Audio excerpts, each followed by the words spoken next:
On this show, we cover some sensitive topics. Though the obituaries may be outlandish, the people are real. Names have been changed or omitted in order to respect both the deceased and the survived by. While death is no laughing matter, some petty last words can provide some pretty entertaining comic relief. Welcome to Obituary.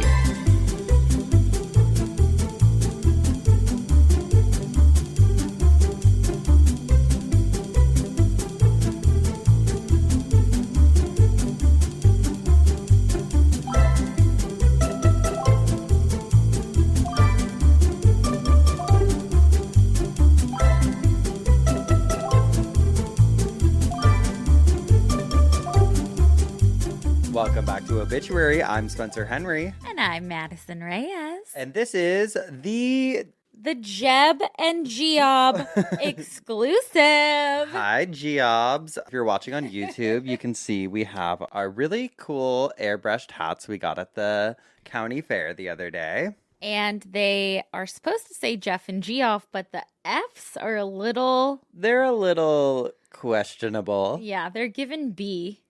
Big time. Yeah. Jeb and Geob. So there you have it. No F's given over here, only B's. Oh, that's good. That's really good. Only B for bitch. Yeah. And we got a bitchin' episode lined up for you listeners today. Oh, yes, we do. So we did go to the county fair, but we'll be talking about that more in... We'll get into that momentarily, but it was your birthday. It was, and you made it so special. You and Alyssa kidnapped me. We did. Well, Cisco was planning a little surprise for you. While he was doing that, he's like, I need you to get her out of the house for a couple hours. And so we went and kidnapped her and took her to the county fair. And we had a blast. A blast. You sent me home with a belly full of fair food, alcohol, and cigarettes. And a trucker hat. And a trucker hat, yeah. She came home a different person. I know I had sent Cisco a picture of you like sitting on a curb smoking a cigarette, just drunk with your sunglasses on, like, what the fuck, in a trucker hat. And he's like, what did you do? He's like, I just asked you to take her out for a couple hours. I said, well, there was no rules. There were no rules. No, it's a birthday. Relax. Yeah. Okay. And then you went home, and what happened? And he cooked me a full hibachi meal, Benihana style. He went to Benihana and got the hat. Yeah, the hats would not fit his head. So I looked. He got a big old dome. Yeah, he's a big old head. And he had taped it all the way around his head. I was laughing. I have a picture of when he came out to get you, when we dropped him off. God. And you have a backwards hat on at that point. I do? Yeah, your hat's on backwards and you're standing on your front doorstep. And he's in his Benihana hat. It's like, what's going on? God. It was fun, though. It was so fun. Oh, my God. Okay, but wait. This weekend, I did a little research for the show. Ooh, what'd you find? I took myself to a dead mall. That is right. And I love a mall. I do, too. I don't love a dead mall. It is depressing, I will report. The weirdest stores, the weirdest people... Guys are walking around vaping in the middle of the mall, and it's a closed mall. It's like an indoor. It's a total indoor mall. Yeah, the weirdest stores, but... Like what? Okay. Was there a queue? There was multiple queues. Multiple queue? Okay, because anytime I go to a mall and there's a queue, I'm like... Oh, there was Q. Uh-huh. Q Love. No. LUV. It had, like, stripper heels. Like I walked in. Okay. Yeah. And then there was a Q Plus for plus size clothing. Okay. There was a Spencer's. And we talked about on last week's episode. Okay. Yeah. They're still alive and fucking kicking. It was the coolest store in the mall. One of my hometown malls, I remember during COVID, I was like up north and my sister and I had nothing to do one day. And we were like, oh, we should go drive to blah, blah, blah mall. And so we went in there and it was a dead mall for sure. Mm-hmm. They had a queue. They had, I think, like Journeys still. Journeys was like still in this one. Spencer's. Yeah. Yeah, it was something. Yeah, it makes me sad because it could be so cool. They make it worse almost with like the dismal lighting Yes. or like fluorescent lights, but then also dark at the same time. I'm like, how do you do that? Depressing. It's giving like surgical. Yes. It's giving surgical, but it's also giving basement. It's giving surgical basement. Yeah. Yeah. So Yeah. I don't know. Prior to the fair, I went to a little throwback concert on Friday. Oh, yeah.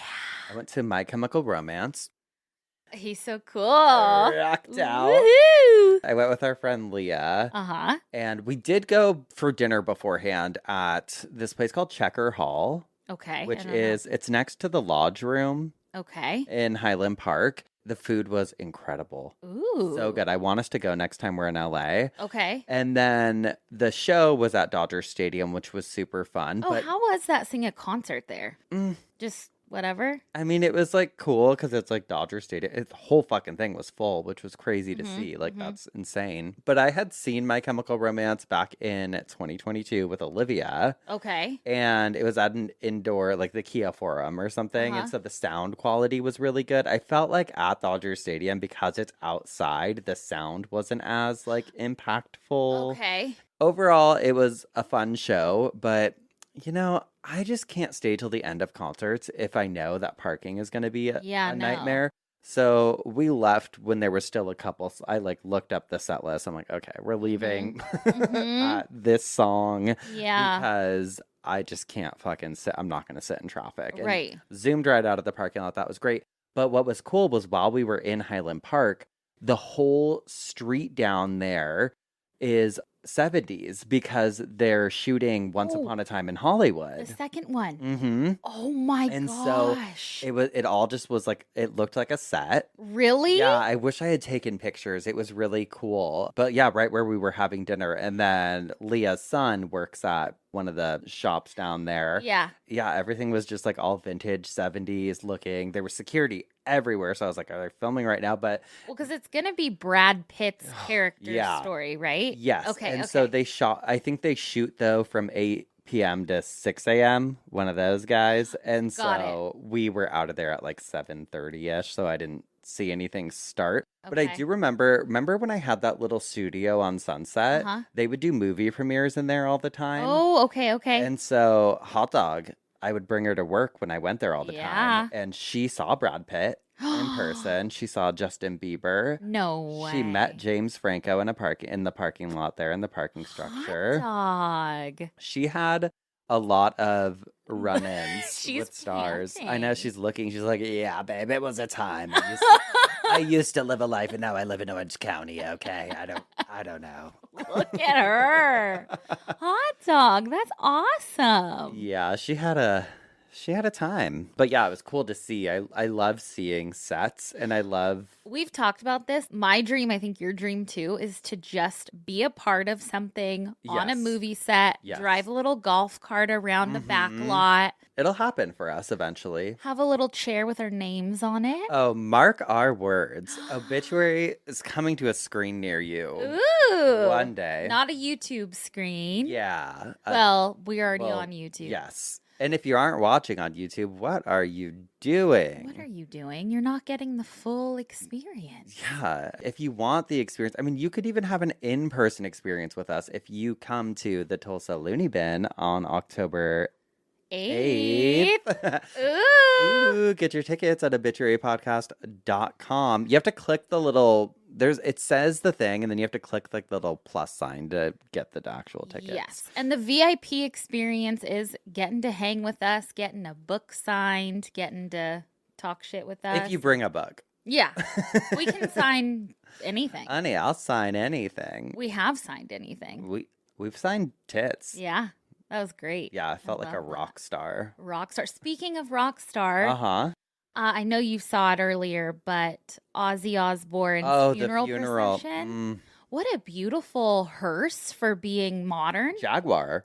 It was a Jaguar? Yeah. Beautiful. It was pretty. Oh, God, the family just looked devastated. It was sad. I know it was sad. But how comforting seeing all of those people, like how loved your family member was. Totally. Or, I agree. I thought that was It was a really well done. Mm-hmm. And I watched the videos of them driving the hearse down and just the crowds cheering. And the drum line playing like Iron Man. Yeah. And yeah. It was so cool. Oh. May we have an iconic funeral like that. I mean, we'll never be like the King of Darkness, but maybe we'll be the queens.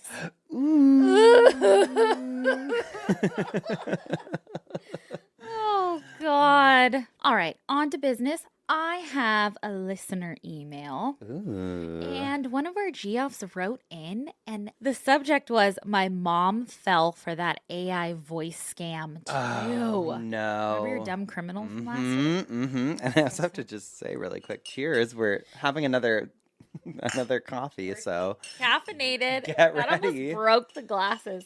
Oh, God, it's like that cringe. Did you see that lady on TikTok who's like, my fiance let me have coffee? And remember? Oh, that's what that I was feel like kinda old. when we're talking about coffee. Yeah. But oh well, it's our secret because Wait, have you heard about on TikTok? I saw it and I was talking to one of my best girlfriends. She lives in Texas. I was talking to her and I was like, oh my God, have you heard about this 12-mile long mothership? And she's like, what? I'm like, yeah, the scientists have come out and said there's a 12-mile long mothership that's heading towards Earth and should be here in November. oh my God. And she's like, what? Like, no, I don't know. I'm like, okay, let me pull the articles up. Couldn't find an article. Because it was a TikTok. Couldn't find. But it was like everybody was talking about it. Damn, that's how it is sometimes though. But I feel like I cut down on my caffeine consumption a lot, which was really good. But now normally I cut off all caffeine by noon. But I think on recording days, I'm letting it go. Let it go. Because I need that little boost. Yeah, baby. And caffeine works when you're not abusing it. That's true. When your like adrenal glands aren't fucking shot Yeah. or something, You right? want to see mine? Where are they? Where are yours? That's one secret I'll never tell. No, but it really does give you a fucking kick. Ooh. Did you just sit on your adrenal gland? Girl, mine I don't even know aren't those what dogs have that you have to release them? No, those are anal glands. Oh. Adrenals, I think they're all over. It's none of my business, honestly. Yeah, I don't want to know what's happening I don't in there. know. So this listener email, they got scammed by AI. They did. Tell us more. It says, hey, you guys, I found Obituary last year and I've been obsessed. Thank you. Thank you. Rightfully so. I mean, come on. As you should be. I giggle right along with you while I sew. I'm a seamstress, and my life is just podcasts and stitches all day long. Remember what when a life. bought a sewing machine? Yeah, what happened to that? Used it twice. I had bought you, I don't think I ever gave it to you.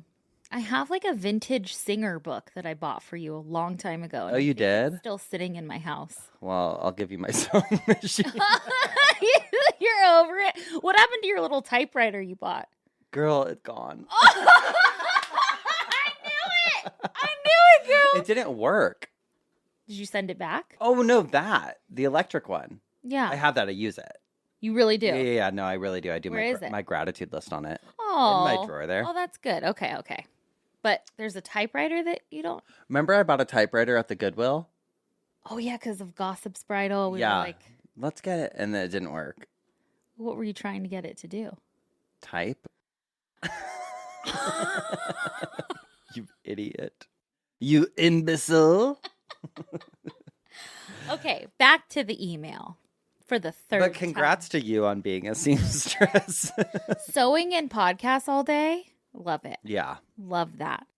I have listened to the entire show from beginning to end in less than a year, and it has been so much fun to listen to you both learn and grow together. Oh. Gotta say it makes me laugh especially hard when Madison says a word wrong and Spencer corrects her. Me too. This is how Geoff was born, right? You're right. Mm-hmm.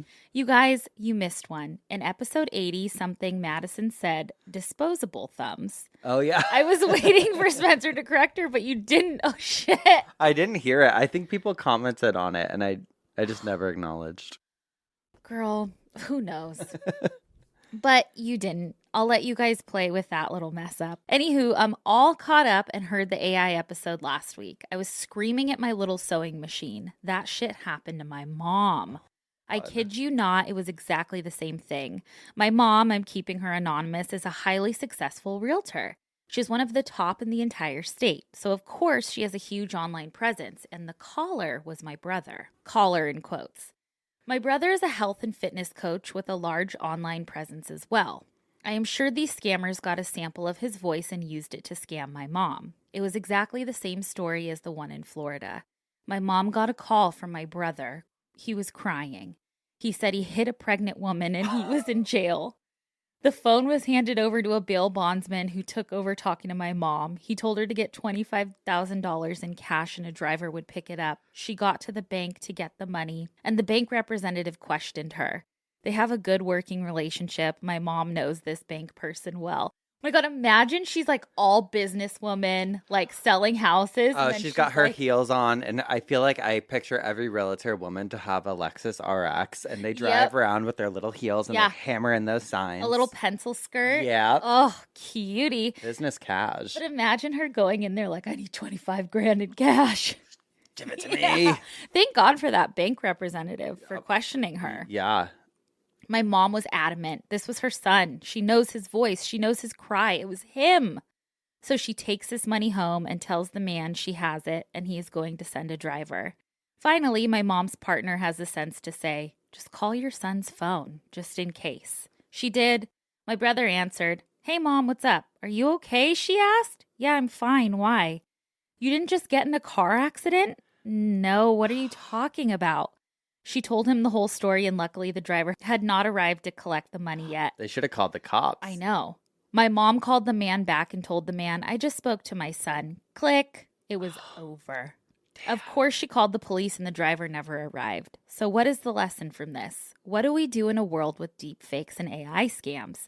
Bring back the family password. Yes. Okay. When I was little in the 80s, I'm Gen X, we had a family password to keep ourselves safe around strangers. If a stranger came up and said, hey, your mom sent me, there's been an emergency. We had a family password. They had to know. Yep. If they didn't know the password, you didn't go with them. I think the same applies with AI in this world from now on. If you get a call from a family member claiming to be in trouble, ask the family password. If they don't know it, you're being scammed. That is incredible. Did you have one? That up. No. We had a family password growing up. What was it? I'm not going to say it. Oh, okay. What if we need to recycle it? Yeah. My sister has kids now. Oh. I should tell her. Yeah, we had a family password growing up. No way. We did. And I feel like it happened when my mom was a single mom with just me and Olivia. Yeah, that was the thing. If anyone comes up to you and says, I'm your mom's friend or taking you home. Yeah, you say, what's the password? Hell yeah. And we had a password. Okay. Bring back the family Bring password. It back. I agree. I hope lots of people hear this and adopt a password for their families. I love you both so much and look forward to the new episodes every week. Keep up the great work, H. Oh, my God. Thank you, H. I love that. And it unlocked a memory for you. Totally. And I want you guys to comment if you also had it. Don't comment the password, but if you also had a family password. But I do think this is great because now a bajillion people are going to hear this and they're going to say, password. I'm doing a password. Yeah. We need a obituary password so that if someone tries some shit ever, we can be like, what's the password? Yeah. So that we know if someone comes up in person and they say, oh, I love the show. We'll say what's the password? Just imagine. Well, I have an asshole for us. Okay. Just one again, because here's the thing. I think I'm going to start doing singular in my the assholes, unless there's like two short ones or something. Because a lot of like the funeral-y ones are very similar. Got it. And I'm getting bored by it. Okay. So if I'm getting bored by it, you guys are really getting bored by it too. But this one today is a little different. It says, would I be the asshole for remarrying my ex even though I'm going to die? Okay, well, let's hear it. Spoiler alert. First of all, we're all going to die. Yeah. Okay, we are all gonna die. That's the one thing we all have in common. Yeah. And so it says, I know this post is morbid and dark, so I apologize for that. Oh. Don't gotta apologize here. We don't care. I, 36 female, am close to dying. I have terminal cancer and I only have about a year or two left. God, that's just a lot to take in. I know. I've accepted and made my peace with it, and I don't mind openly talking about it. I would love to have somebody on. Well, that's sounds fucked up, but I would like to have somebody on because I feel like we could learn a lot from somebody who does have a terminal illness. Yeah. Like, I feel like that'd be really just cool to hear. Eye-opening. Yeah. I also have a less than common relationship. My current partner / boyfriend, 38, is also my ex-husband. Me and him married right out of high school, stayed together through college, had 3 kids together, a 12-year-old boy, 11-year-old girl, and 4-year-old boy. We divorced when our daughter was 3 because of his intense work schedule. It was a lot of heartbreak and pain, but at the time it felt right for both of us despite that. 2 years after the divorce, I was first diagnosed with cancer, and he reduced his work hours so he could take more time with the kids, and it slowly shifted to him also taking care of me, and we rekindled our romance, but didn't get remarried. I got lucky the first time around and was declared cancer-free at 31. I had my youngest child at 32 and was re-diagnosed at 34. We tried treatments, but it's been recently declared terminal. Please don't feel sorry for me or throw a pity party. I've gotten to live the life I wanted, and I'm okay with the fact that I'll most likely die before 40. The only thing that causes me any emotional pain is that I won't see my kids grow up and experience life milestones like graduating, getting married, having kids themselves. Long backstory, but here's the problem. My partner and I have discussed it, and we want to remarry each other. I want him to be listed as my husband in my obituary. I want him to be able to make medical decisions in case I'm unable to. This one is big for me because of my situation, and so that he can get survivor benefits when I pass. My sister, 38, says it's cruel to remarry him knowing I'm going to die soon, and that if I loved him, I wouldn't have divorced him in the first place. And that by remarrying him, I'm disrespecting the sanctity of marriage by doing it willy-nilly. She also said I probably used my diagnosis the first time around to get his pity love so he'd get back with me since it resolved the main issue from our divorce. Divorce your sister out of your life. So Reddit, I was wondering if it's really bad for me to remarry my ex. I love this man. We both regretted our divorce and are so grateful that life brought us back together. But now that I'm close to death, we want our love to be legally recognized. Marry him. Marry him. Girl, it's not like he doesn't know. He knows exactly. He knows. You're the mother of his kids. Your sister's a weird bitch. Yeah. Jealous. Yeah. Jealous that she'll never have love in this lifetime. Yeah, that's... Somebody that's loved and in a loving, happy relationship would not feel that way. Nope. Truly. Bloop.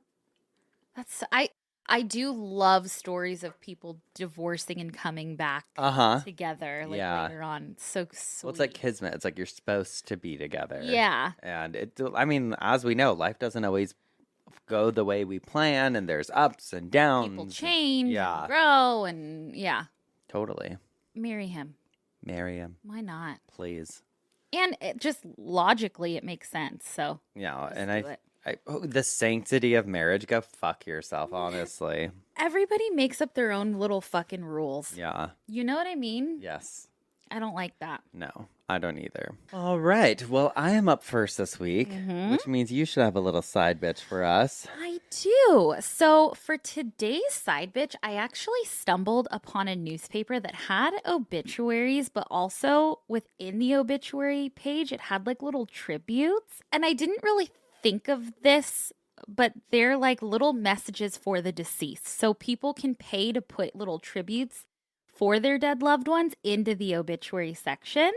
After. Yeah. So it's like not an obituary, but... Well, that was like, I think that there was one of them that we did at a live show, and it was like a year later. Okay, yeah. I love that. I have a couple. They're all from the Binghamton, New York Press and Sun Bulletin from 1998. The first one says, "In loving memory of Albert Richardson, this will be our first Christmas without you, but you will be forever in our hearts. We love and miss you. Love your family." Sweet. Another one says, "In loving memory of Kathleen Farrow, a Christmas angel kissed me last night, and I knew it was you because it was a raspberry.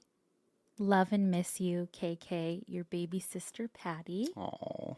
And then this one says, "Grandpa and Grandma and great-grandpa and great-grandma poop do Hickox."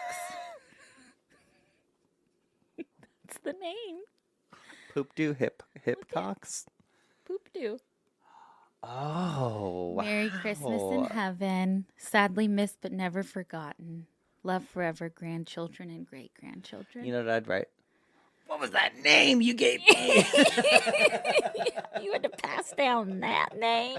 I'm a poop dude. Doopy-doopy. What the hell, honey? What do you mean? God. I thought it was so sweet. Oh, Little it is tribute. sweet. Yeah, I do love a little tribute. Why not? And we're going to leave you with this tribute. We'll be right back. And when we come back, I'll tell you what had me spinning in my coffin this week. Alrighty. We'll be right back. And we're back. Spencer, what had you spinning in your coffin this week? Oh, girl, you know what had me spinning in my I coffin know. this week. All right, Geoffs, the gals were spinning together this week after our trip to the fair. We were just so inspired, Oh, as a trip to the fair will do. Any trip to the fair in any town, no matter where you are, guarantees you'll see some bizarre shit. And we love the camp of it all. we sure do. We do. Every part of it, we eat it up, literally. Oh, yeah. And this week, we decided to look into some tragedies connected to the world of amusement. And it was well, actually, I don't know what you're talking about. We each decided to choose some stories, and Yeah. we've confirmed that we didn't repeat any. Right. We gave hints. Right. But it was a wild ride. It was a wild ride. And as the cult leader, it would be a disservice to not start off by talking about the infamous Chicago World Fair of 1893. Okay. So picture it, Geoffs. It's the World Fair. The year is 1893, and Chicago is absolutely buzzing, baby. Okay. Which, Chicago, we love ya.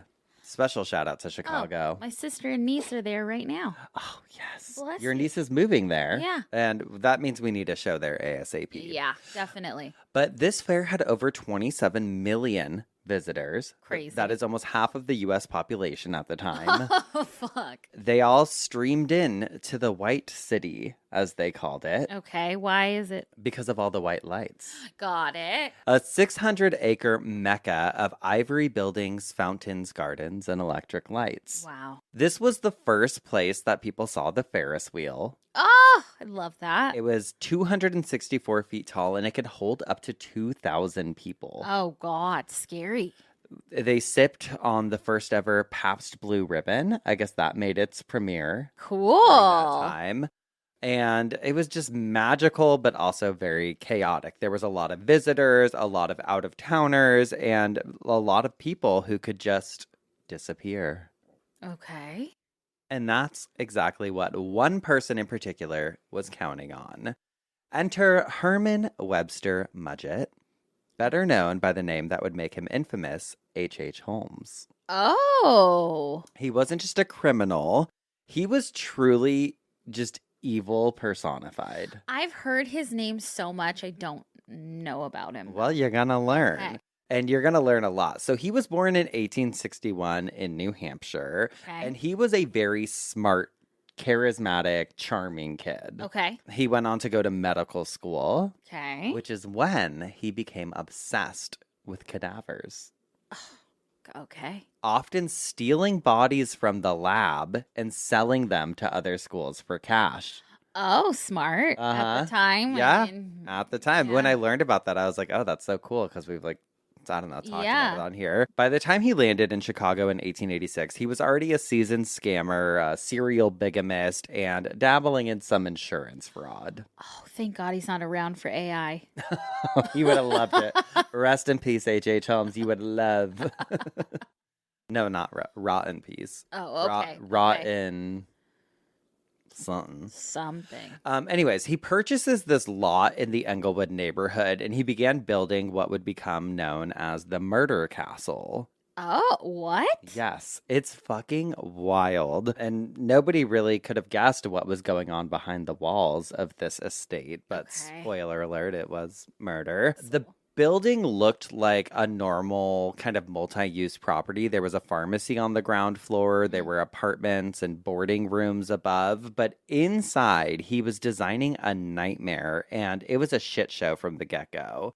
He constantly was hiring and firing workers that were working on the property. He was always changing the blueprint so that nobody could figure out the layout. Like a lot of secrecy there. There was rooms with no windows, false hallways that led to nowhere, secret chutes that dropped you straight into the basement.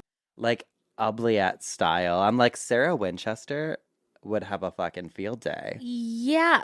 This reminds me, was he inspiration for like American Horror Story Hotel? Yes. Like Yep. that character? He was? Yeah, that was the Okay. inspiration. Oh shit. Okay, that's who it like reminds me of. Okay. Yes. The basement was a true horror show. There was an industrial furnace big enough to fit a body. There was acid vats, quicklime pits, and a dissecting table. Okay. He even installed a custom crematorium for the basement. And one investigator later said it looked like a butcher's shop crossed with a torture chamber. Oh, God, help us. As far as his victims went, they were often young women. He had just a charm and this sort of like allure to him. And he would often hire them as clerks to work at the pharmacy that was on the property, or he'd entice them to rent rooms there. Like, oh, you'll love it here. But once they were inside, they usually didn't come out. Okay. So some of the most well-known victims were a woman named Julia Smith, aka Julia Connor, and her daughter Pearl. Okay. And Julia worked at his pharmacy, and she was also his mistress. Oh. She ended up becoming pregnant, and he was like, listen, I'll marry you if you get an abortion. Okay. But like, I don't want to have a kid right now. Did he offer to do it? Well, on Christmas Eve of 1891, Julia and Pearl vanished, and investigators believe that he killed Julia in his gas chamber and then killed little Pearl as well. And then there was Emmeline Sigrand, who was a 24-year-old secretary that he had offered to have her like move into one of the rooms there. He also proposed marriage to her, but then when she accepted, he murdered her as well. So that was kind of like his thing, his MO. Maybe he liked the chase, and once he got it, he was like... Yeah, honestly. Well, around that same time, witnesses recalled seeing him carry this heavy trunk that reeked of chemicals, and her body was never found after she disappeared. Okay. So we can come to some conclusions there. And then we have Minnie and Nanny Williams. So he had seduced Minnie, who was like this wealthy woman from Texas, and convinced her to sign over her entire inheritance to him, which I would never. And then he invited her sister to come to Chicago as well. And within weeks, both of them completely vanished, and it's thought that he likely disposed of them either in his furnace or the acid baths that he kept in the basement. I mean, smart with the World Fair going on. Like, come to the World Fair. Come move into my big castle. Yeah. And you're just gonna fucking boop. Next thing you know, you're in the basement. What's scary is that, like, people, especially at that time, and it still happens today, where people are under the impression that if someone is wealthy, they're disillusioned they're by safe. the wealth. Yeah. Like, totally. And I can even think of, so like me and one of my friends, we used to just fucking loiter. We were loiterers. And she had this van. We would drive around the van. Oh, starts before you. Yeah. This was BM. Before Madison. Yeah, and also bowel movement. Yeah, we would just like randomly just skulk around town, just spotting out the scenes. And one time this guy at 7-Eleven was like, you should come see my house. And we were like, okay. Because he told us where it was. And we're like, oh, we know that area.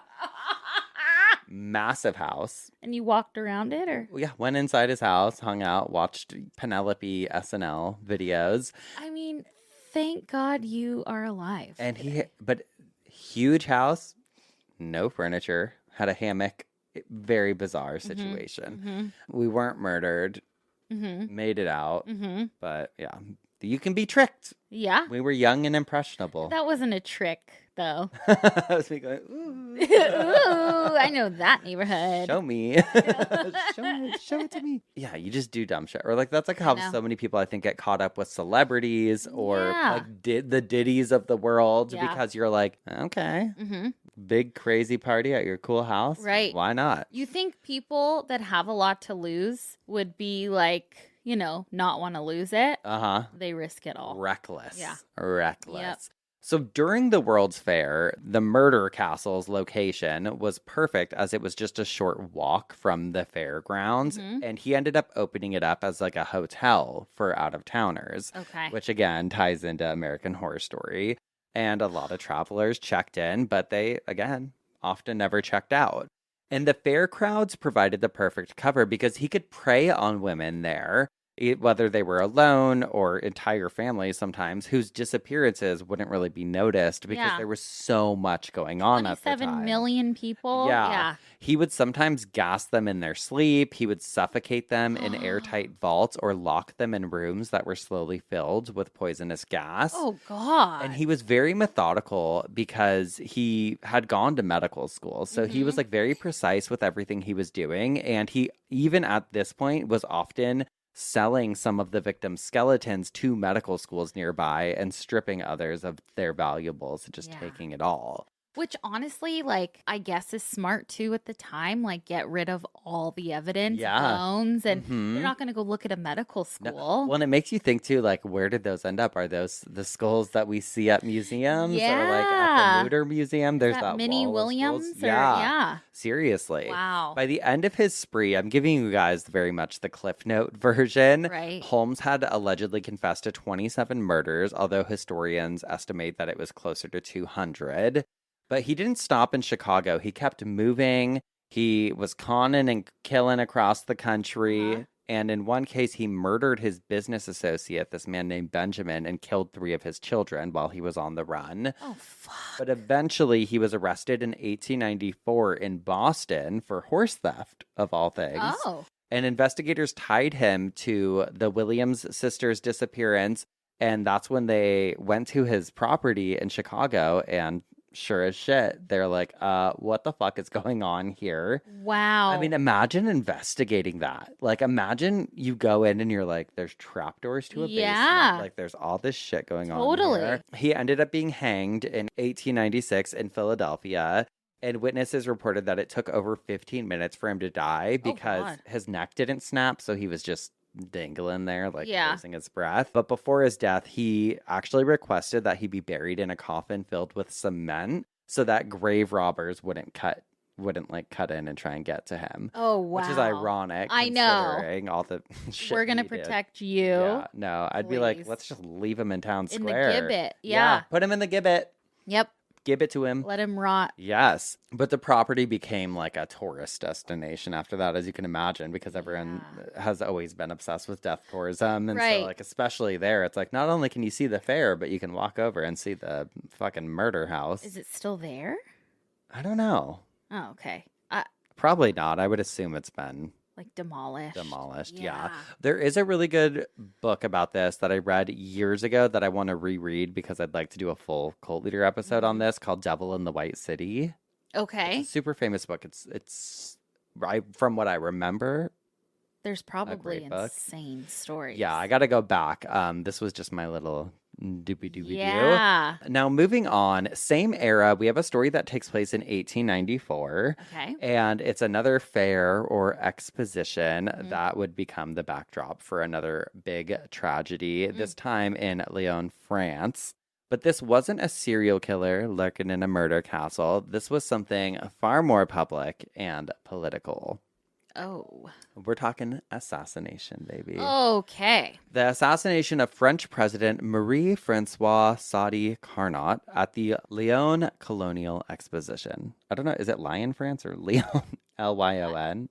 I don't know. Lion? I just feel like it'd be like Lyon. Yeah. We'll go with it. Girls, let us have it. Come on. So he was one of France's most respected leaders, and he was known for his honesty and his popularity with the people of France. And he was kind of like the symbol of the young French Republic there.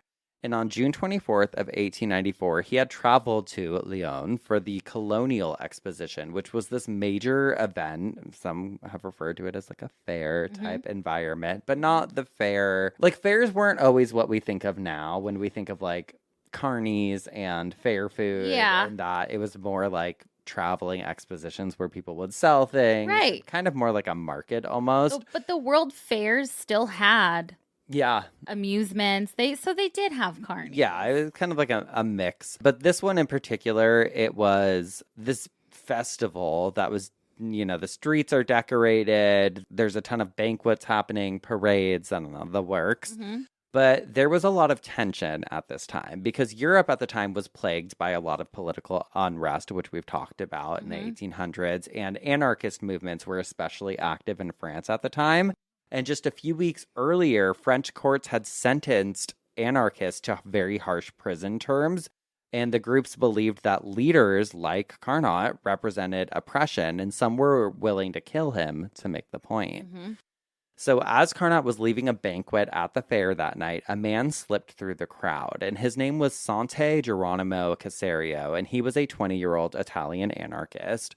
And he was described as a very quiet, unassuming man, but he was carrying a big old fucking knife with him. Oh, no. Uh-huh. When Carnot's open carriage passed by, Sante darted forward, leapt onto the step of the carriage, and stabbed the president straight through the fucking heart. Oh, fuck. I mean, this attack took place in a matter of seconds, and eyewitnesses were like, there was screaming, panicking, and then he collapsed as the carriage came to a halt. Mm-hmm. He was rushed to a nearby hospital, but the wound was fatal, and he died that same night. Oh, God.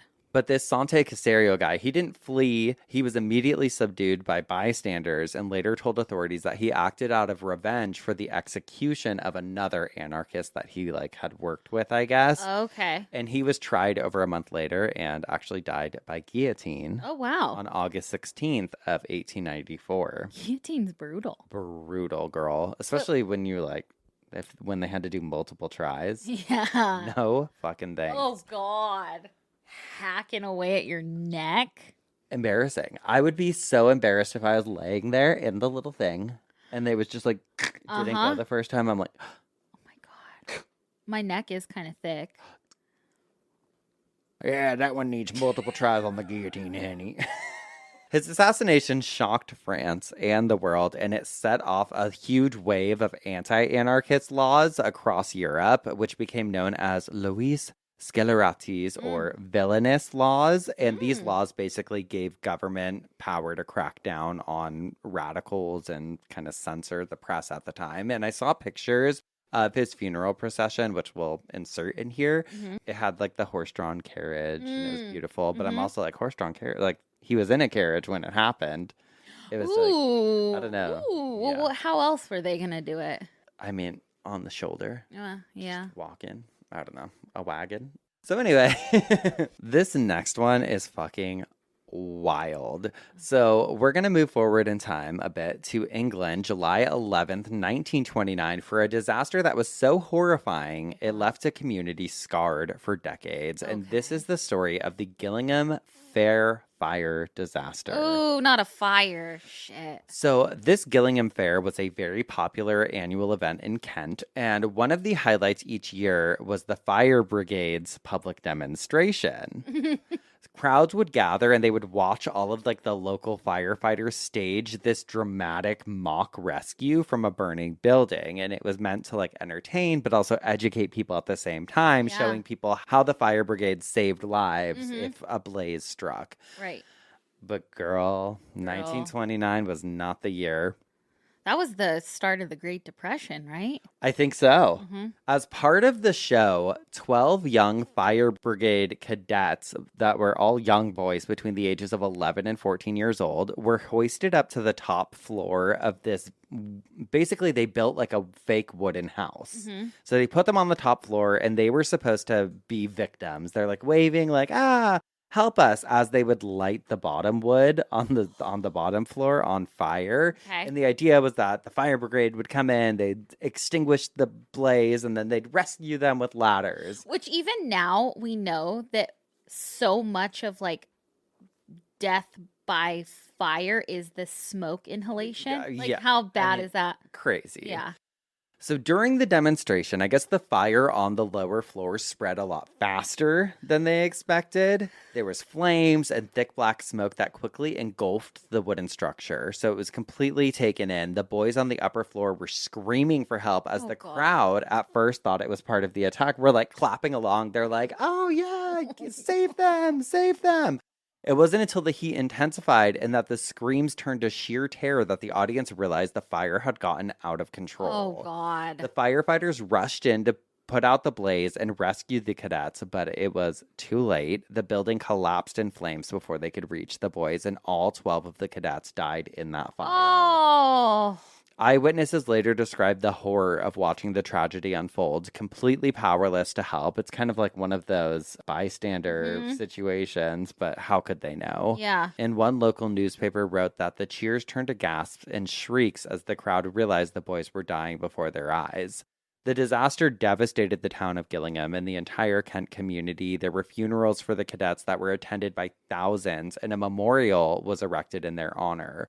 For years afterward, people in the area spoke of how the tragedy cast this shadow over the fair, which was supposed to be a joyful community event, and it was now the scene of this really fucked up situation. Yeah. And so they no longer used untrained children as part of fire brigade. Oh, like it was the children's fault? Yeah. They no longer use untrained children? That's what it said. Oh, please. Okay, but last but not least, we have another kind of similar-ish disaster in Malta, which is a small island nation in the Mediterranean Sea just south of Sicily, Italy. And this took place on February 11th of 1823. So this was carnival season for them. Okay. Which is like a time for music, feasting, celebrating before Lent. And on that day, hundreds of children from poor families were invited to attend a special event at the convent of the Minori Osservanti, which is the Franciscans. The event was meant to be sort of like a charity event where these kids who came from underprivileged beginnings would be given bread. They'd give them candy, just treats that they weren't usually used to, and then they would end it with a good meal. But as word spread of the giveaway, more and more children crowded into the convent, and by evening, over 300 children were packed inside, with many pressing in at the doors.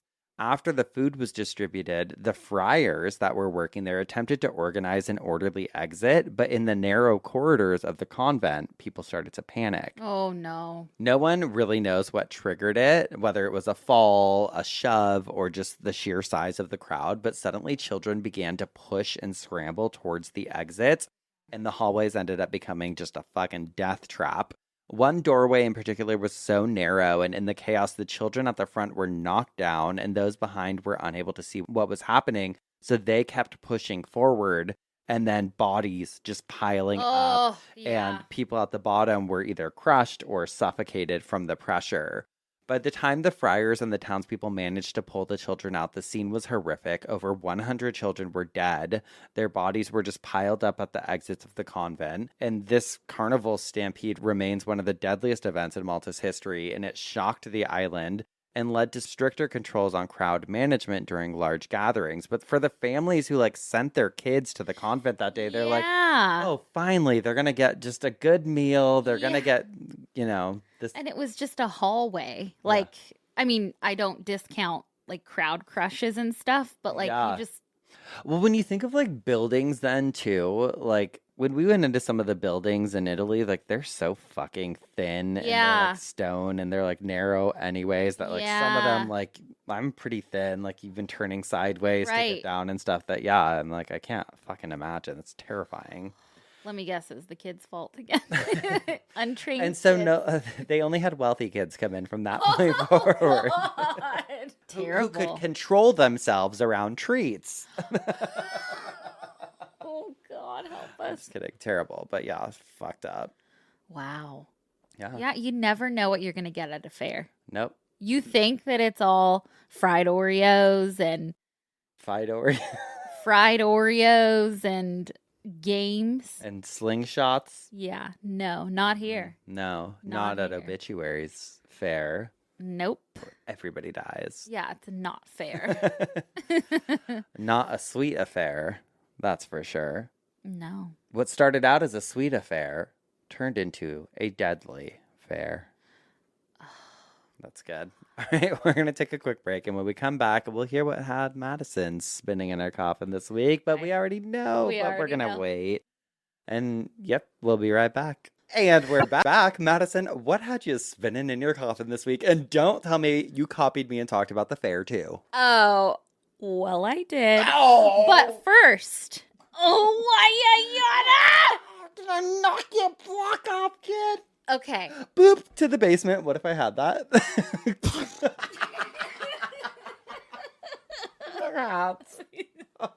So stupid. Did you turn him sideways? Yeah. Brother for sale, only 50 cents. I want a pizza. P-I-Z-Z-A. Give me a pizza. Make it nice and 10%. I don't remember. Gay. Oh, sorry. My favorite when I was little was the toil, or double trouble, whatever. You know. Yeah. Or the to grandmother's house. To grandmother's house we go. I loved. Backwards hat is It Takes Two. And she's Amanda Buttkiss. Remember her name when she gets adopted by the Buttkisses? Kirstie Alley's in it. Yeah. And then that's when she was lovable. That's when she was the tooth fairy. Yeah. And they eat sloppy joes at that camp. Yes. Yeah. We would have sloppy joes when we were little. Yeah, so would we. Yeah. But before I get into it, a wise man once told me. Was it me? It was you this weekend. What'd I say? You said, we're probably not going to die from this, but we're going to be really fucked up. Oh. When we were on that little gondola. Yes. And I just feel like that is the theme of the fair. But unfortunately, I have stories of people dying. Yeah, I did say that because we were high up enough that I'm like, we're going to fucking break our necks, but we're going to survive.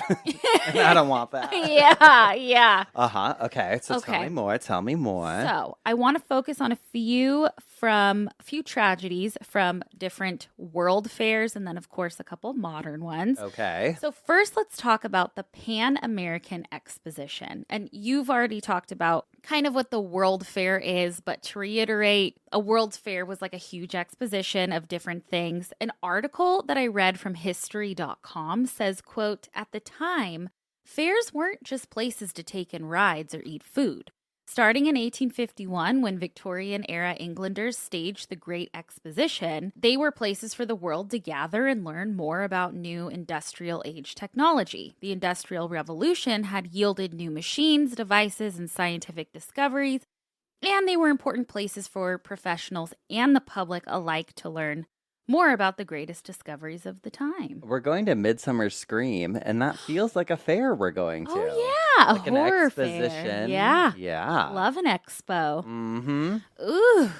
Well, the Pan American Exposition, which was a World's Fair, was held in Buffalo, New York, and it was huge. It wasn't as huge as the one you talked about, but this one took over 350 acres in New York and had 8 million visitors. Wow. It ran from May 1st to November 2nd in 1901. And the whole purpose of this exposition was to celebrate apparently peace and progress between North and South America. I forgot to mention that one of the fair, I think it was the Chicago Fair, was to celebrate like Columbus's anniversary of coming to America. Yeah. Okay. Discovering, quote unquote. Yeah. America. But we all know he got a little dick. He stole it. Yeah, he took it. Well, Sticky fingers, Columbus. This one was to celebrate like unity and peace between North and South America, and then also showed off technological advances of the time. Uh-huh. They had the first X-ray machine, which was showcased. Ooh. There were rides like a trip to the moon, which I love reading about the old rides.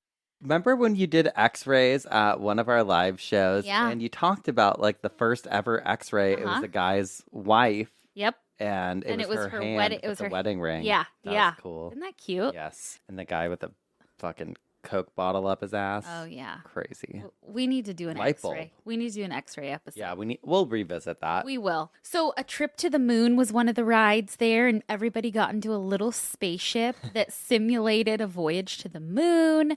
There were boat rides, carousels, fun houses, an electric tower that was almost 400 feet tall.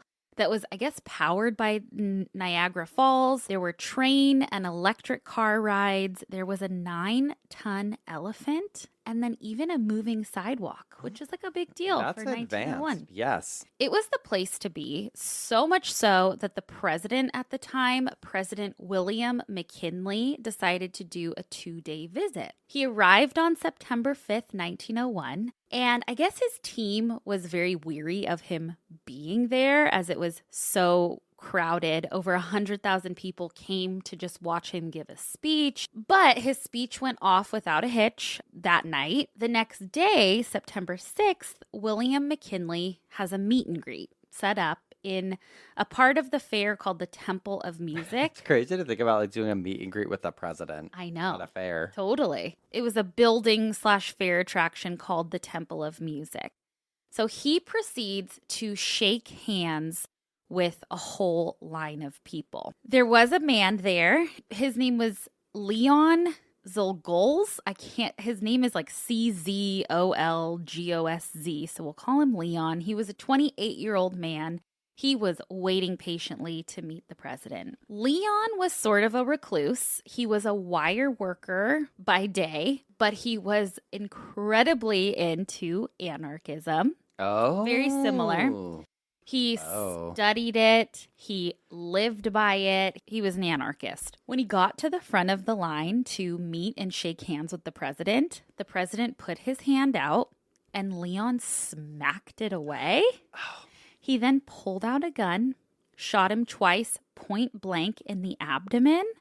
But I guess one of the bullets was like blocked by a coat button and like got stuck in his coat. But the second one wounded the president. Suddenly, everybody sees and hears what happens. The president kind of slumps over, and everybody in line beat the living shit out of Leon to the point where he almost died. Damn. The president was taken to safety, and I guess I read some crazy shit, like medical wanted to use the first x-ray machine on him. Oh, because they were at the fair? Yes. But they were like I don't know because it was so new. Yeah. And then I read that they used a pan to get sunlight off of it to like redirect it towards the president so that they could see what they were doing, like digging in his abdomen. I don't know. It was a whole thing. Crazy. Very crazy. The president was taken to safety and medical thought that he would survive because it didn't hit any vital organs. Uh-huh. But infection set in. 8 days later, President McKinley succumbed to his infection on September 14th, 1901. As far as Leon goes, I was reading about him. He was executed by electric chair. But I was reading that the night before his execution, 2 priests came to him in jail, pleading with him to repent and accept the Lord as his savior. But he refused, and his last words before being fried were, quote, "I killed the president because he was the enemy of the good people, the good working people. I am not sorry for my crime. I am sorry I could not see my father." Those were his last words. But the vice president at the time, I didn't know this, was Theodore Roosevelt. Teddy? It was Ted. It was Ted. So he stepped in as president and he went on to serve 2 terms. I didn't know that that's how he stepped in. Yeah, I didn't know that either. Very interesting. Especially weird that it didn't come up during like the president's episode we did and stuff. Weird. Yeah. The more you know. The more you know. Okay, something that I want to talk about briefly that came to fairs and was very popular in the 19th century and early 20th century, but it feels morbid to me, but there's also good in it. I don't know. There is some death. But in the early 19th century, if you gave birth prematurely and had a premature baby, then most likely they would just send you and the baby home to pass away, basically. There was nothing that they could really do. Well, in the late 1800s, a French obstetrician named Etienne Stéphane Tarnier was observing how at zoos at the time, they would use this thing that would warm baby chicks and other poultry when they were born to help, like, get them healthy. Yeah. And it was an incubator, basically. So he saw how crucial they were and thought that maybe he could use those on human babies to keep them alive if they weren't healthy or weren't to full term. Okay, I see the thought. So he had one built for humans and started introducing them to hospitals, and it started saving babies' lives. Wow. Then I didn't know that. I know.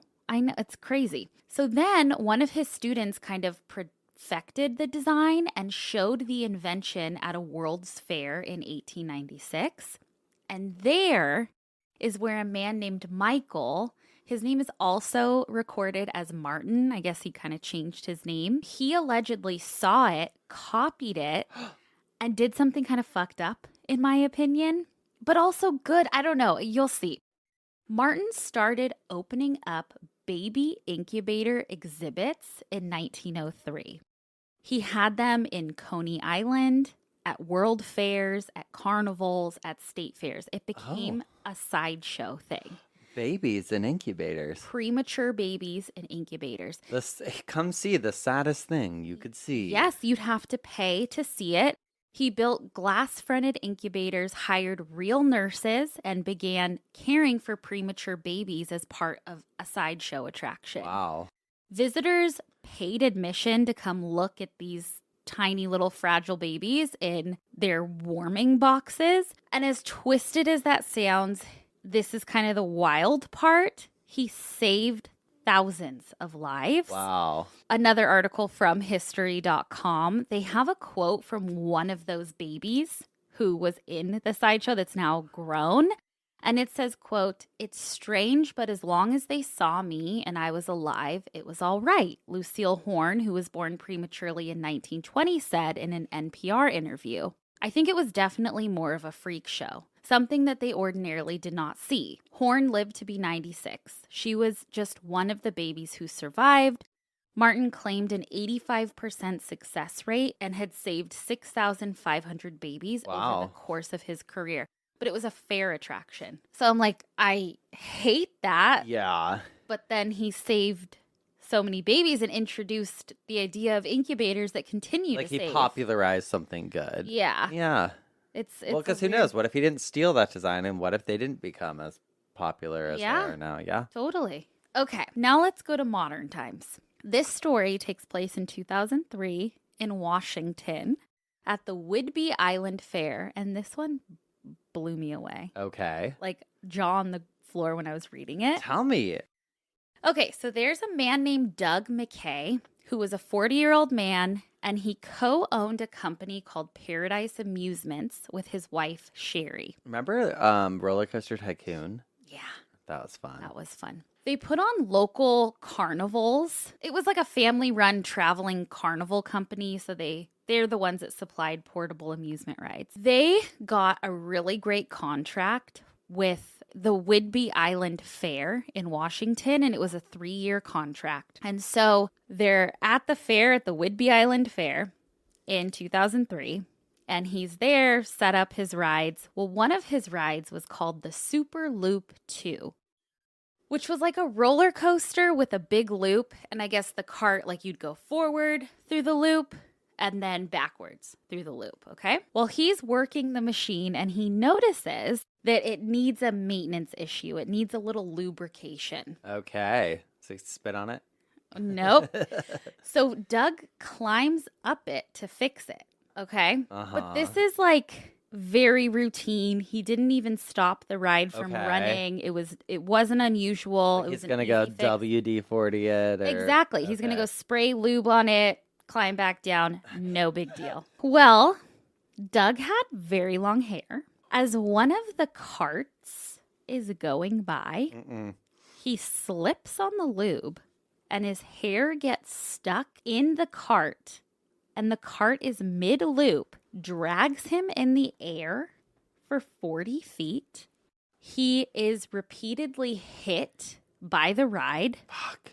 And then finally was ejected and then landed on a metal fence. And he died instantly. Jesus. But if that's not horrible enough, like I said, the ride was still running. So there were people in the carts that he was stuck to. Watching.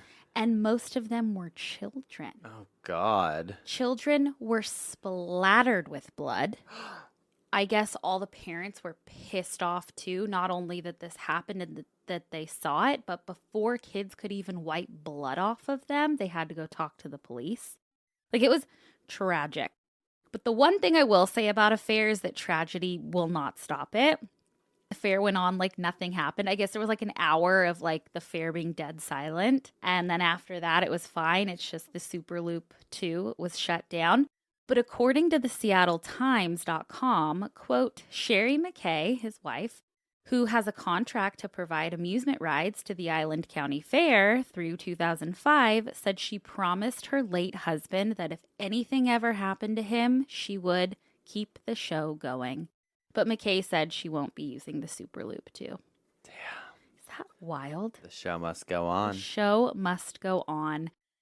And I'm going to end this coffin spinner with the Renaissance Fair. Okay. I just picture big milkmaid tits and... I want to go so bad, and I was looking at if there are any, and there's one in Irwindale, which is like LA County. Okay. We missed it for 2025, but 2026... We're there. We're going to go. This tragedy takes place at the Ye Mary Greenwood Renaissance Fair in September of 2018, and it happened in Washington as well. Something very unexpected and pretty heartbreaking happened. So there's this 37-year-old woman named Stephanie Judd, and she was working the fair as a vendor. And that day at the fair, the winds were pretty intense. They were from like 18 miles per hour to 25 miles per hour. And she was sitting under a tree talking to her teenage son at one point during the fair. But it was a totally normal day. And then suddenly there was a big crack heard. And out of nowhere, the tree branch that she was sitting under fell directly on top of her. Killed her? Killed her. Damn. Yes. People nearby rushed in to help. Vendors and other fair workers tried lifting the tree limb off of her and performed CPR. To me, I'm like, how do you not hear it? Or they heard a crack. I guess everybody heard a crack, but it was like massive, this tree, that it even hit. Like, there were a couple other people injured, and then it even cracked some cement thing, too. Like, it was big, heavy crack. Stephanie died at the scene, but the tree wasn't flagged for any issues before the event. The branch wasn't dead or rotting. It had all its leaves. I guess they even had a botanist come out later on to, like, look at it, and, like, nothing was wrong with it. But one of her friends was interviewed by KEPR-TV, and they said, quote, she always tried to make life a party. She was always a happy person, always building relationships with people. That's why she was so great. Everyone that came into the office, she helped them feel comfortable. Oh, I know. Rest in peace, girl. I know. That's like a freak accident. That's a tree like branch. Fully. I'm happy we did this episode before going to the fair. Me too. Although I am going back with the Champs family next week. So. Oh, yeah. We loved that raptor ride. You got to take him on it. Oh, my God. I'm going on all the rides. I don't give a fuck. Slingshot me to space. Oh, yeah. I'm the worst person to go with because I'm nauseous after she everything. Gets nauseous. Yeah. But hopefully we can go to Disneyland soon. Oh, yeah. Spencer got me 1 year. I bought us Disneyland passes. Woo! And I'm so excited. We're going to start going all the time. All the time. We're going to start going all the time. Woo! Yes. After every recording session. Okay. Well, sadly, a lot of those people died tragically. And whether you died tragically or happily, you need an obituary, Madison. Sure do. And I have one today that was sent in by a Geoff, and she wrote, "Hey babes, dogs, Geoffs, as always, love you both. I own my own small business, and when I first opened it, it was hard to find like-minded people. All the networking felt like if you scratch my back, I'll scratch yours, a pay for referral type relationships. Also, there were a lot of MLMs mixed in who seemed to think that being in an MLM was the same as building something from scratch from the ground up on your own. PSA, it's not. I wanted genuine relationships with other women who knew the struggle of work-family balance, of building things from the ground up, of state government red tape, of people not taking you seriously, etc.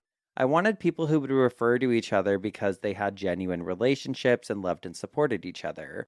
So I started my very own cliched boss babe group. Terrible name, but I found a lot of amazing women and we were able to support each other and build some awesome relationships. One of the very talented artists that I met and featured in my storefront in a collab recently lost her dad. She posted the obit on Facebook with a post reading, "It is with some sense of surprise and disbelief that I share the news of my dad's passing. He avoided death so many times, and I honestly thought when it finally caught up to him, it would be a freak accident like a giant tree falling over in a small remote mountain country far from many villages, and I would be forced to identify his body years later from a serial number on his dental implant. As it stands, he made it back to Alberta one last time. I've spent more time with him the last 2 months than in the last 10 years combined. I'm happy to have had that time." Having read that, I immediately clicked on the link to read the obituary, and it didn't disappoint. Sounds like a heck of a man with some good stories. Thanks, Tara from Denver. Oh. And so I read the obituary. It's so good. Okay. It's for Patrick Rick Keith Beliveau. Okay. And it says, born December 19th, 1946, Patrick, Ricky, Ricardo, but most often Rick, who spent a lifetime defying the Reaper, embarked on his final adventure in the wee hours of July 24th, 2025. Described by his daughter Jessica as a feral chaos tornado and by his son Patrick as just a wild man, he left a trail of improbable close calls and perplexed medical professionals in his wake. A life of almost exits. To truly remember Rick, we must revisit the numerous serious injuries and close curtain calls. It seems he wasn't truly happy unless he was flirting with disaster and embracing risk both big and bewildering. While we can't vouch for chronological order or even the complete veracity of these tales, let's not let reality ruin a good laugh. They paint a picture of a man who danced with death more times than a cat with 9 lives.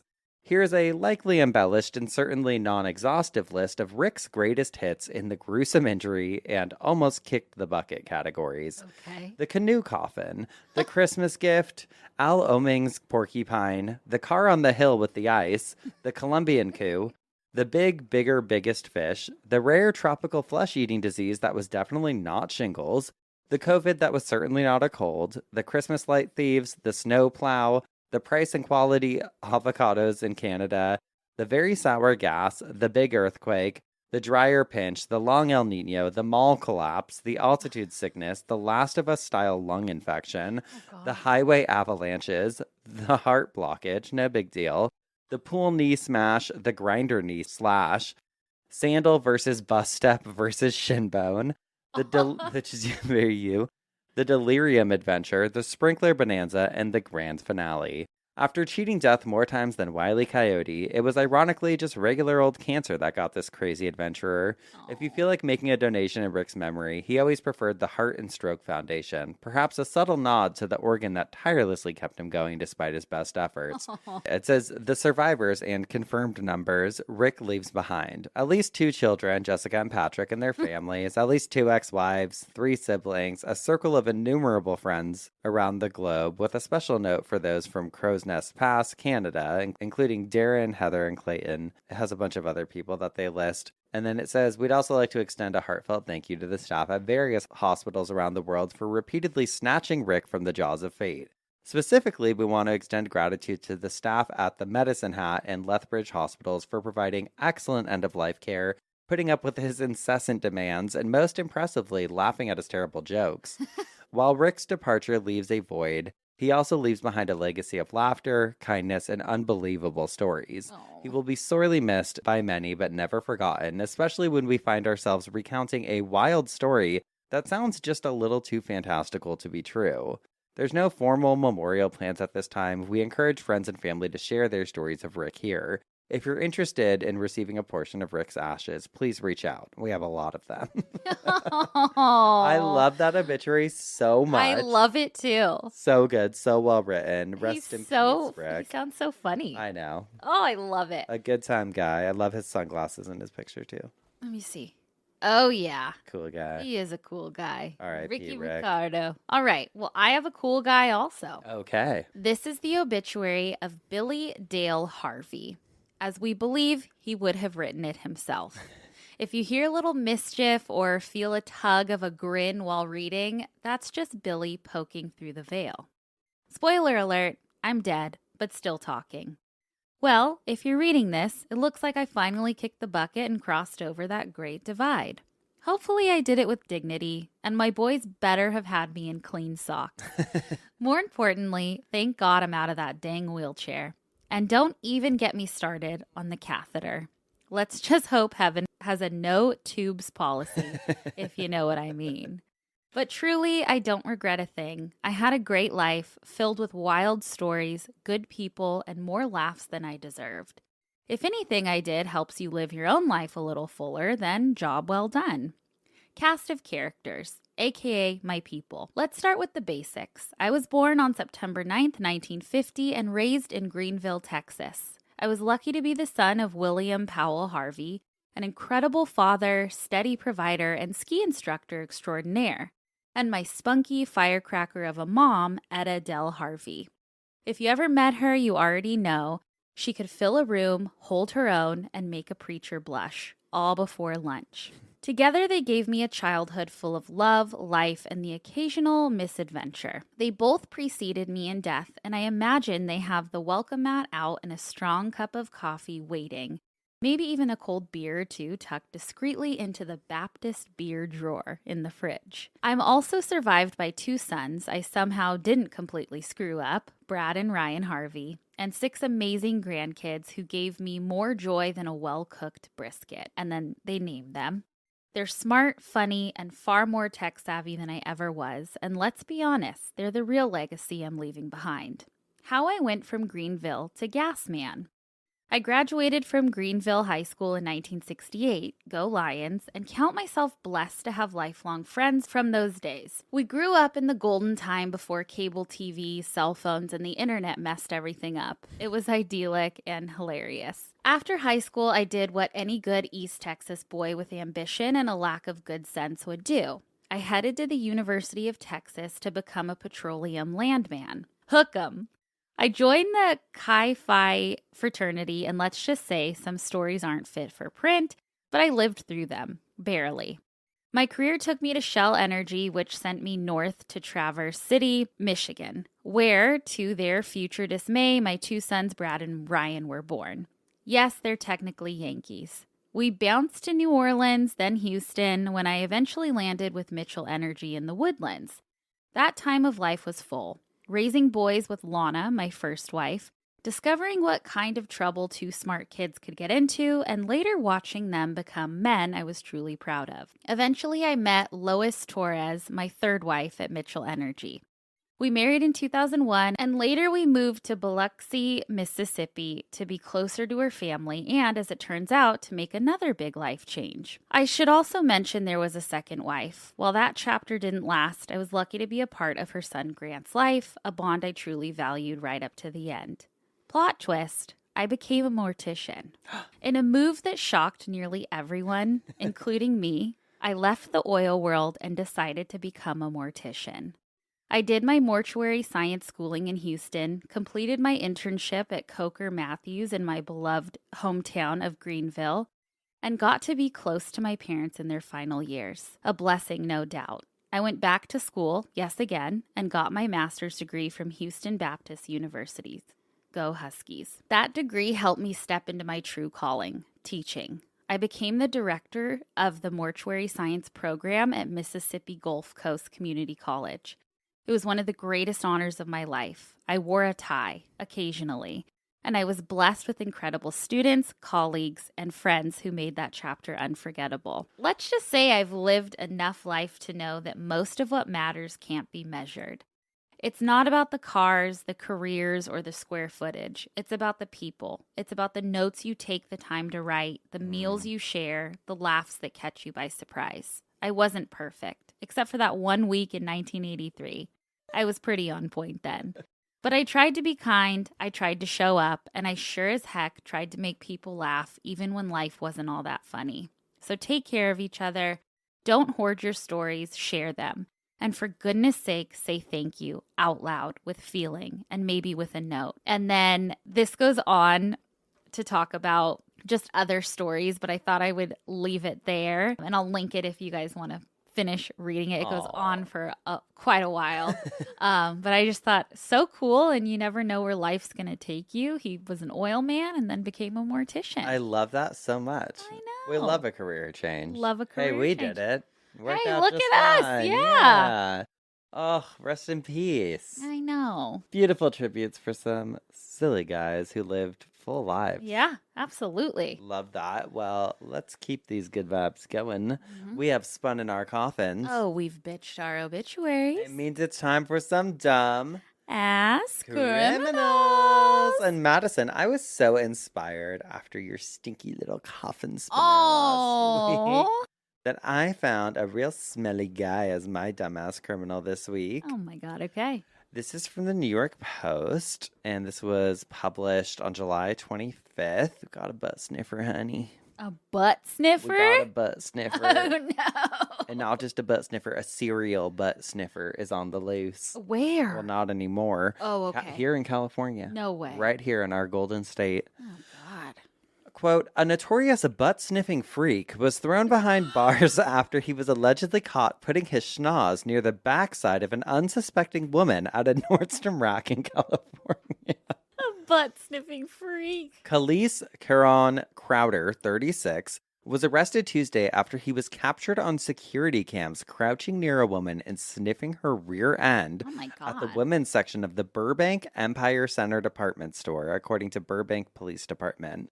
Police said the registered sex offender was seen trailing the innocent shopper around the store before sticking his nose where it doesn't belong. Oh. A disturbing act he's already been busted for multiple times. Oh my God. The Glendale pervert was taken into custody inside a nearby Walmart. He is currently on active parole for a series of lewd offenses dating back to 2021, said police, who initially responded to the retail chain following reports of a suspicious man lurking around the women's apparel section. He made national headlines in August of 2023 after a viral TikTok video showed him sneaking up behind women at a Burbank Barnes & Noble and sniffing their derrieres. No way. He was also arrested later that month for peeping into a family home in Glendale and then released. There he is in the act. If someone was sniffing my butt. Girl, I would let it rip. Oh, me too. I'd say, take a whiff of this.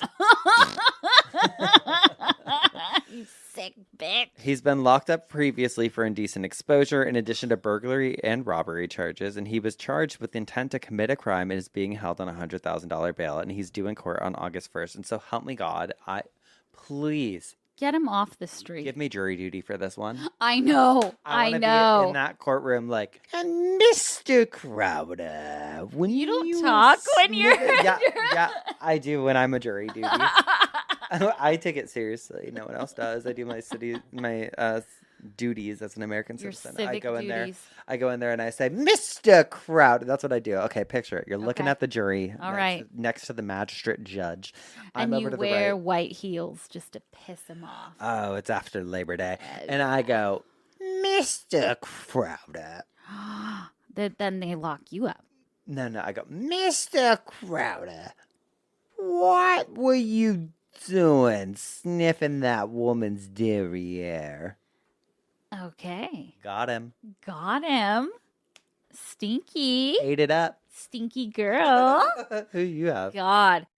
Okay, I have a dumb criminal, and sometimes it's not about what you did, but how you show up in court that makes you the dumbass. Mm-hmm. Okay, so this is also from the New York Post, and this just happened in June of 2025. There's a video component to it, but it says a no-nonsense Texas judge scolded a man who brazenly wore a t-shirt that said, "World's best farter" to his felony court appearance. Jefferson County Judge Raquel West was less than pleased with defendant Sammy Morris's when he appeared in her courtroom last week. Footage posted to the 252nd District Court's YouTube page. What made you think that was a good shirt to wear to court this morning? West asked. Morris mumbled that he picked the shirt, which said "World's Best Farter," then had, father scribbled underneath it because it was the only one he could find to wear. Girl, you could go to the Goodwill for $1 and get a shirt. Yep. She said that was the only shirt you had to wear in your closet. Morris tried arguing that the playful shirt said father, but the Texas judge wasn't buying the excuse for his outfit choice. No, it says, I can read it. I see what it says at the bottom. And he was reprimanded, and she was basically like, you're in felony court. Damn. Like, you need to come back dressed appropriately. And that's a picture of him. Well, it says in huge, world's best farter. You know what? Good for him. But then crossed out farter. You know who wants to be in that courtroom is my dumb criminal. Yep. He's like, Sniff it. let me sniff it. They would make a good duo. He said, I'll be the judge of that. The farter and the sniffer. You've heard of the tortoise and the hare? Yeah. Get ready for the farter and the sniffer. Mm-hmm. Freaks. Yeah. Bunch of Freaks. sickos. Sickos. Well, we're looking at the camera, but it's dead. Yeah, our camera died while we were recording. So if you watched on YouTube, no, you're not hallucinating. It just stopped. We can't shut up today. We've just been recording too long. I know. Well, that's it for the week. We love you. We love you so much. We'll Say it back. Yes. Don't tell us thank you. Say it back. And we'll see you next week for some more coffin spinners. And obituaries. And dumb as criminals. criminals. Goodbye. Goodbye.